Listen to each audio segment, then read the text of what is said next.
নমস্কার বন্ধুরা, প্রকৃতির পাকশালায় আপনাদের সবাইকে স্বাগত জানাই।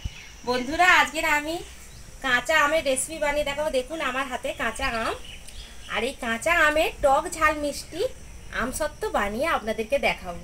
বন্ধুরা, আপনারা বাজার থেকে আমসত্ত্ব খেয়েছেন, আজকের আমি সম্পূর্ণ ঘরোয়া পদ্ধতিতে এই কাঁচা আমের আমসত্ত্ব বানিয়ে দেখাবো। আর আমি এতে কোনো ফ্রুট কালার দেবো না, মানে গ্রিন কালার দেবো না, কারণ গ্রিন ফুড কালার দিলে খুব সবুজ হবে, আমরা তো বাড়িতে খাবো। সেই জন্য আমি বিনা ফুড কালার দিয়ে আমি এই কাঁচা আমের আমসত্ত্ব বানিয়ে আপনাদেরকে দেখাবো। আর আপনারা চাইলে ফুড কালারও দিতে পারেন। তাহলে বন্ধুরা চলুন, এবার এই আমসত্ত্বটা কীভাবে বানানো যায় আপনারা একবার দেখে নিন। আমি এখন সকাল সকাল আমসত্ত্বটা বানাতে আরম্ভ করেছি, কারণ রোদ্দুরের ব্যাপার আছে, আমসত্ত্বটা বানিয়ে রোদ্দুরে দিতে হবে। সেই জন্য আমসত্ত্বটা সকাল সকাল বানাতে আরম্ভ করে দিলাম। আজকের আমি প্রেসার কুকারে গোটা গোটা খোসা সমেত আমগুলো সিদ্ধ করে নেব। আমি এখানে 9 পিস আম নিয়েছি, একটু বেশি করে আমসত্ত্ব বানাবো, আমাদের আমসত্ত্ব খেতে খুব ভালো লাগে। আর আপনারা চাইলে কম আম দিয়েও এই আমসত্ত্বটা বানাতে পারেন। এবার আমি প্রেসার কুকারে আমগুলো সব দিয়ে দিচ্ছি।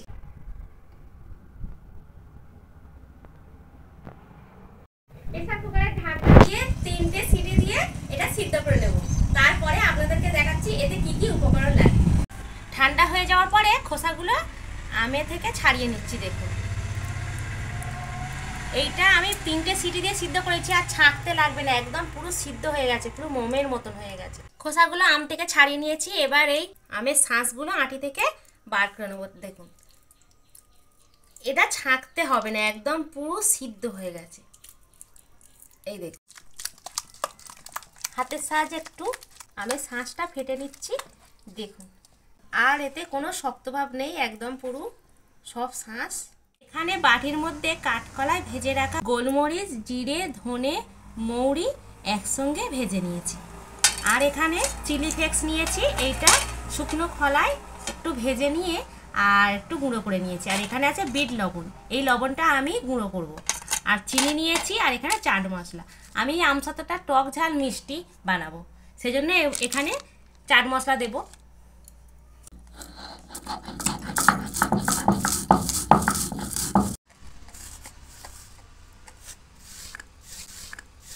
গুঁড়ো করে নিলাম, আর একটা কাগজের মধ্যে এটা মুড়ে রেখে দেবো, যাতে সেন্টটা না বের হয়। এবারে বিট লবণটা আমি গুঁড়ো করে নেব। আর এই আমসত্ত্বটা বিট লবণ অবশ্যই দিতে হবে, বিট লবণটা দিলে ওর স্বাদটা আবার আলাদা লাগে। আমাদের বাড়িতে যখনই বিট লবণ কেনা হয়, এই ক্রিস্টাল বিট লবণ কেনা হয়, আমরা গুঁড়ো করে নিই।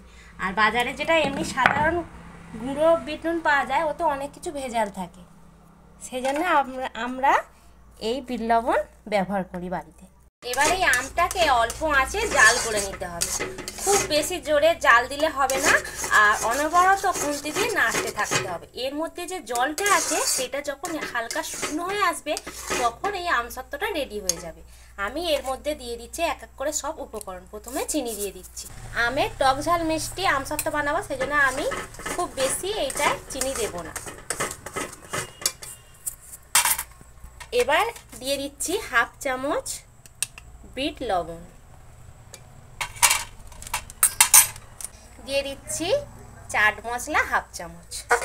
এবার দিয়ে দেব যে ভেজে রাখা মশলা গুঁড়ো করেছিলাম, সেইটা দিয়ে দেব 1 চামচ। এবার এর মধ্যে আমি একটু চিলি ফ্লেক্স দিয়ে দিচ্ছি। এই চিলি ফ্লেক্সটা দিলাম এরমভাবে একটা প্রিন্টের মতন আমসত্ত্বটা দেখতে লাগবে, খেতেও দারুণ লাগবে আর দেখতেও দারুণ লাগবে। আস্তে আস্তে জলটা শুকনো হয়ে গেছে, এইভাবে রাখতে হবে। দেখুন, আপনারা দেখেই বুঝতে পারছেন। এবার আমি এটা নামিয়ে ঠান্ডা করে নেব। যে দুটো থালা নিয়েছি, থালার মধ্যে অল্প সর্ষের তেল দিয়ে থালার 4 সাইডে লাগিয়ে নেব। তাহলে এই সর্ষের তেলটা দিলে আমসত্ত্বটা খুব ভালোভাবে উঠে যাবে। এবার আমি দুটো থালার মধ্যে অল্প চিলি ফ্লেক্স আর একটু এইভাবে ছড়িয়ে দেব। এবার এই যে আমসত্ত্বটা দুটো থালার মধ্যে নিয়ে নেব। এবার দেখুন, একটু ঝাঁকিয়ে নিলেই 4 সাইডে ছড়িয়ে যাচ্ছে। দেখুন বন্ধুরা, ছাদের মধ্যে চলে এলাম। আপনাদের যেখানে খুব রোদ্দুর লাগে সেইখানে আপনারা এই রকম আমসত্ত্ব বানিয়ে রোদে দেবেন। আমার এখানে ছাদ আছে, সেজন্য ছাদে চলে এলাম রোদ্দুরে।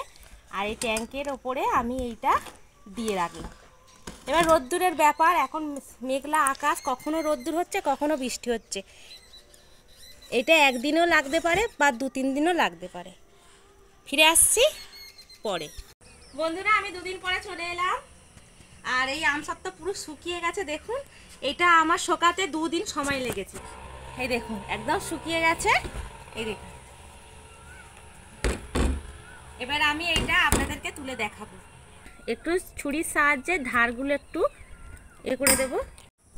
বন্ধুরা এই দেখুন কতটা সুন্দর লাগছে দেখুন। চিলি ফ্লেক্স দেওয়ার কারণ হচ্ছে এই দেখুন পুরো একদম প্রিন্টের মতন লাগছে। আর এই দেখুন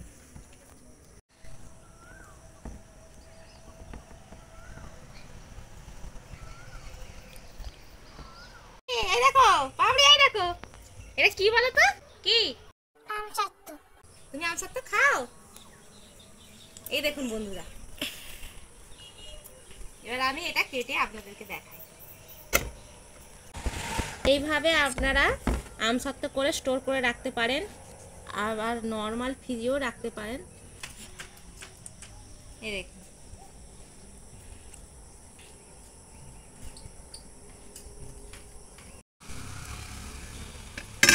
ধরো খাও, তারপর তোমায় দিচ্ছি। নাও আর কই নাও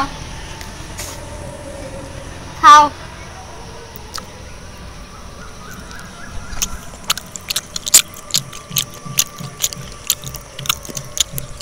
এই ভিডিও যদি আপনাদের ভালো লেগে থাকে তাহলে অবশ্যই একটা লাইক করে দেবেন, শেয়ার করে দেবেন, আর সাবস্ক্রাইব করে পাশে থাকা বেল আইকন ক্লিক করে অলে সেট করে দেবেন। তাহলে নিত্য নতুন ভিডিও নোটিফিকেশন সবার আগে আপনাদের কাছে পৌঁছে যাবে। তাহলে বন্ধুরা দেখা হচ্ছে নেক্সট ভিডিও। সবাই ভালো থাকবেন, সুস্থ থাকবেন, টাটা।